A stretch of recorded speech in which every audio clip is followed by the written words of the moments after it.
شیخ Saadi رحمۃ اللہ نے کتابیں لکھی ہیں گلستان اور بوستان، ان میں بعض فرضی حکایتیں بھی ہیں، مگر بچوں کے لیے وہ بہت نصیحت والی کتابیں ہیں، جو نتیجہ نکلتا ہے وہ بہت اچھا ہوتا ہے۔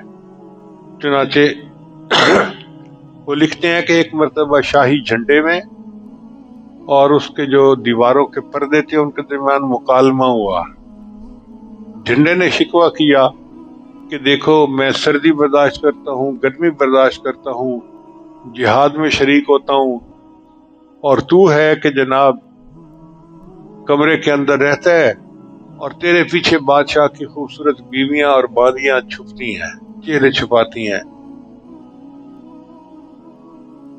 تو پردے نے اس کو جواب دیا کہ فرق یہ ہے کہ تو جب جاتا ہے تو تیرا سر اونچا ہوتا ہے، جھنڈا ہوتا ہے نا، سر اونچا ہوتا ہے، اور میں سر فرش پہ لٹکا کے ہمیشہ لٹکا رہتا ہوں۔ تو میری عاجزی کی مرضا دیا کہ میرے پیچھے حسین لوگ اپنے چہرے چھپاتے ہیں، اور تیرے اونچے ہونے کی وجہ سے اللہ نے تجھے سردی گرمی کا جو ہے نا وہ عذاب دیا۔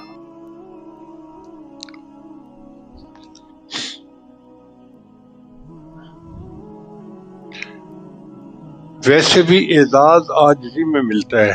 آپ خود غور کریں، سر اونچا ہے بدن میں اور پاؤں سب سے نیچے ہیں۔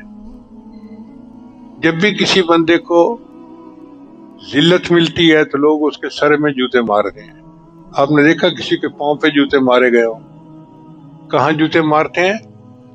سر میں جوتے مارتے ہیں۔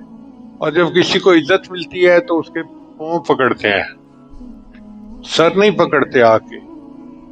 تو عزت ملی تو پاؤں کو پکڑے، اور ذلت ملی تو سر پہ جوتے پڑے۔ تو اونچے کو ذلت ملی اور جو عاجزی والا ہے اس کو عزت ملی۔